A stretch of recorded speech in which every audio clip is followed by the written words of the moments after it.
Olá, eu queria falar com vocês rapidamente sobre essa proposta do projeto de lei do senador Rogério Carvalho, que propõe a criação dos depósitos remunerados no Banco Central. Já tem algum tempo que essa proposta é levantada nos debates mais especializados de economia e houve um início de, vamos dizer, de processamento dessa ideia já em 2016, sob o comando do Nelson Barbosa, quando ele estava no Ministério da Fazenda. Obviamente, com o impeachment, né, esse projeto acabou sendo deixado de lado, mas o parlamento acabou incorporando essa ideia e tocando isso à frente, e agora a gente tem esse projeto de lei que vem com esse senador do PT. E, evidentemente, muitas vezes, quando a gente está falando de algo tão profundo quanto a política monetária, é normal que surjam muitas dúvidas, e se a gente pegar a quantidade de notícias ruins que a gente vê todo dia, é normal que as pessoas sintam que sempre tem alguma cilada, sempre tem algum esquema que o povo vai pagar. Então, né, se é um senador do PT que está propondo, deve ter algum esquema da esquerda, se fosse um senador do PSL, deveria ter algum esquema da direita. E, na verdade, em alguns temas, meus amigos e colegas economistas, a gente tenta fazer esse trabalho de acalmar os ânimos, porque às vezes tem mudanças que elas são importantes. Não significa que essas mudanças vão resolver todas as assimetrias, todos os problemas que já existem no funcionamento do Estado, no funcionamento da economia. Mas é importante que a gente também tome uma medida mais ou menos adequada para entender em que direção, né, em que caminho essas mudanças estão ocorrendo. Então, para começo de conversa, o que são esses depósitos remunerados? Então, pensem o seguinte: toda vez que existe muita liquidez na economia, tem muito dinheiro zanzando por aí. Se o Banco Central não fizer nada, esse dinheiro ele começa a pressionar ou o índice de preços, causando inflação, ou ele vai, de alguma maneira, chacoalhar o mercado de ativos financeiros. E aqui o raciocínio é muito simples. Toda vez que você compra um ativo, ele está escrito no contrato lá, esse ativo vai te pagar R$100 daqui tal período. Se você quer esse ativo hoje, vai ser esses R$100 descontado um pedacinho, que é a taxa de juros. Então, esse dinheiro que está solto, se ele sair zanzando aí, procurando esses ativos, o que vai acontecer? A demanda por esses ativos vai fazer com que esse preço suba e ele pode bater 100. Então, algo que deveria me pagar um juro lá na frente, com esse valor de 100, exigiria que eu comprasse esse título por exemplo, 92 hoje. E aí daqui a pouco ele me pagaria 100, então ganhei esses 8. Se a demanda por esses ativos começar a subir, esse 92 pode se tornar 100, ou seja, eu estou comprando um pedaço de papel que no espaço de alguns anos vai me pagar exatamente o mesmo valor que eu paguei por ele. É como eu emprestar o dinheiro para alguém e essa pessoa não me pagar nada. E evidentemente o mercado, ele não quer isso. O mercado quer pagar o mais barato possível hoje para receber 100 lá na frente. Então, se o mercado pagar 60, para ele é ainda melhor, porque ele está desembolsando 60 para ganhar 100 lá na frente. Então, eu estou colocando isso apenas para vocês terem uma ideia do que está em jogo, porque como o Banco Central tem que regular essa quantidade de dinheiro que fica zanzando pela economia, ele precisa vender esses títulos, que hoje no Brasil são chamados operações compromissadas. Por que compromissada? Porque você dá num dia e pega esse ativo de volta no outro. E ele faz todo dia, o Banco Central, né, nessa relação com os bancos, ele faz essa operação. O problema é que essa operação afeta a dívida pública. Então, vamos pegar aqui um exemplo. Os exportadores de arroz venderam muito mais arroz lá fora e entrou dólar. O Banco Central, para impedir que, obviamente, pela legislação, esse dólar não pode ficar andando na economia, ele vai lá e compra os dólares. E ele joga lá nas reservas internacionais. Quando ele compra os dólares, ele deu para a pessoa, para o exportador, real. O exportador pega esse real e joga no banco. O dinheiro entra no banco e vai para as reservas bancárias. Então o banco aumenta as suas reservas. Se no fim do dia o banco não consegue emprestar esse dinheiro fica parado lá na conta do banco. Aí o Banco Central vai lá e fala assim, olha, para esse dinheiro não ficar aí, e você ganhar alguma coisa, eu vou te dar esse título do governo e amanhã eu te devolvo o dinheiro mais a Selic de um dia, ou algo próximo da Selic de um dia. Isso é uma operação compromissada.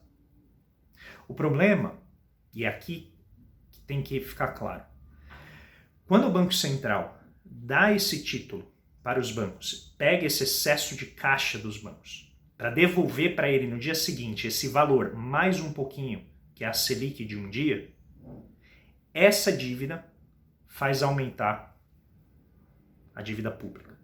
Então notem que não teve nada a ver com o que o governo fez, em termos de gasto fiscal. Né? O governo não deu auxílio emergencial, o governo não contratou mais professores, o governo não contratou mais enfermeiros, mais médicos, não comprou merenda. Não tem nada a ver com isso. Os exportadores venderam mais lá fora. E para impedir que o dinheiro que eles ganharam ao receber os reais, que segundo a legislação é o que eles podem ter dentro do território, ao receber esses reais, eles aumentaram o estoque de reservas bancárias. E aí o Banco Central tem que enxugar essas reservas bancárias. Então notem que não tem nada a ver com o que normalmente a gente entende por dívida pública, que é o excesso de gasto do governo sobre a arrecadação dele. Quando a gente converte essas operações compromissadas, que são mais de 1,5 trilhão de reais no total, dá cerca de 20% da dívida, mais ou menos. Quando a gente pega essa operação compromissada e muda o nome dela, eu estou simplificando, tá? A gente muda o nome dela para depósito remunerado, ela, assim, deixa de fazer parte do que a gente chama de dívida pública mobiliária federal. Essa dívida ainda assim faz parte da dívida do governo como um todo. Por quê? Porque Banco Central faz parte do governo, que a gente chama de governo geral. Mas quando a gente separa aquilo que é resultado de necessidade de enxugamento de liquidez, que pode ter, como eu coloquei para vocês, as mais variadas causas, daquilo que é resultado de gasto do governo, deliberado ou por regras fiscais. Quando eu faço essa separação, eu impeço duas coisas. A primeira, que haja confusão entre os efeitos da política monetária e da política fiscal sobre a estabilidade da dívida, que é o que o mercado está olhando. Então, uma parte importante do crescimento da dívida pública nos últimos anos não é porque o governo gastou demais.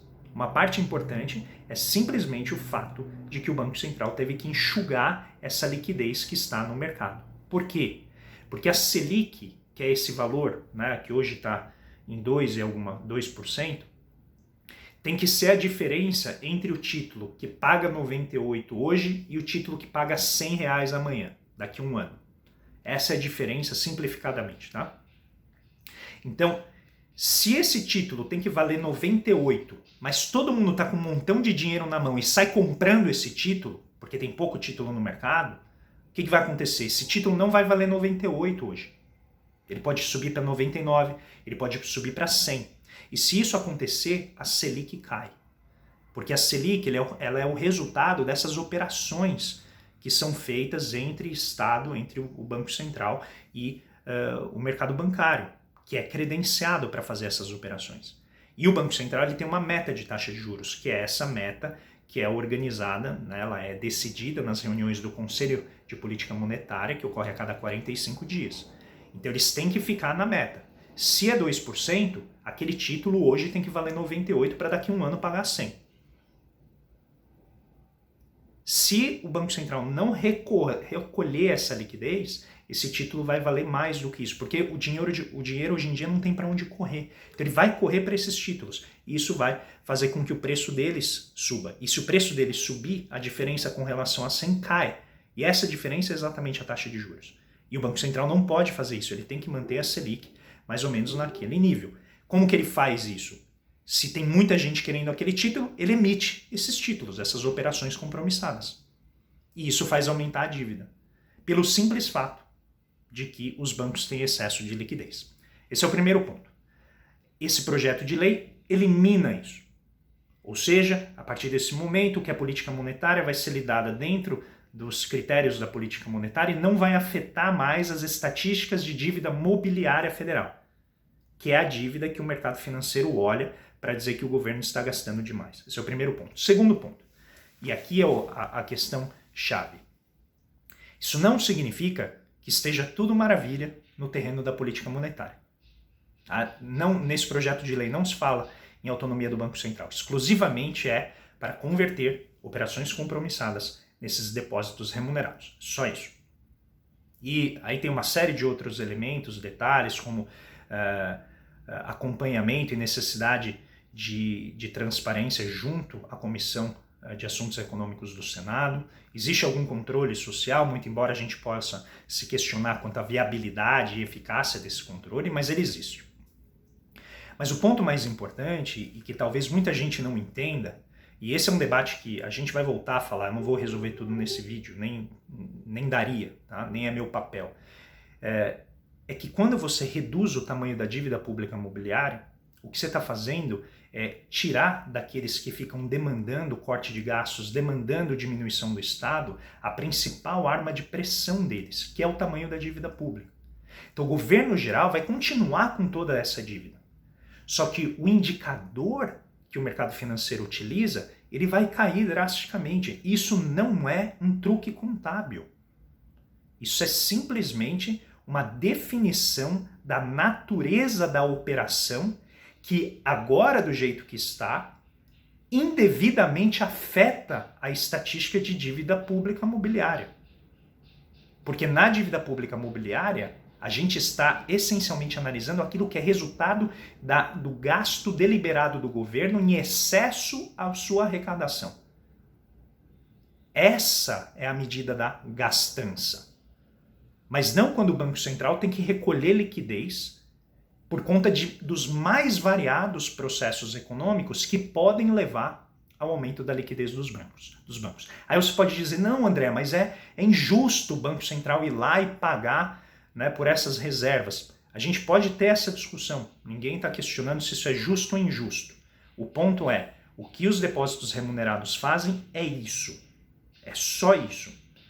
Se há injustiça ou não, na minha visão hoje, a forma como as operações compromissadas funcionam acaba reforçando o argumento de que a gente tem que cortar gastos a todo custo por conta da estabilidade da dívida. Eliminando essa pressão imediata sobre o Estado, quem sabe a gente consiga pensar numa reforma fiscal que não seja tão draconiana quanto o teto de gastos.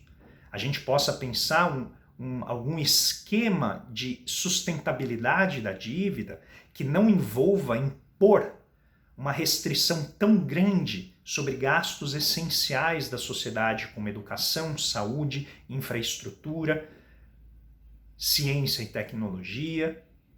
E aí, com isso, a gente pode pensar melhor como organizar o Estado sem essa pressão, né, de ficar rolando a dívida e com isso a gente ter que convencer os investidores de que nós estamos fazendo um bom trabalho. Só que fazer um bom trabalho envolve muitas vezes sacrificar elementos essenciais para a convivência democrática, para o alívio da pobreza, para a redução da desigualdade. Então eu queria deixar apenas esse breve comentário, muito mais longo do que eu queria, para que isso fique um pouco mais nítido na cabeça de vocês.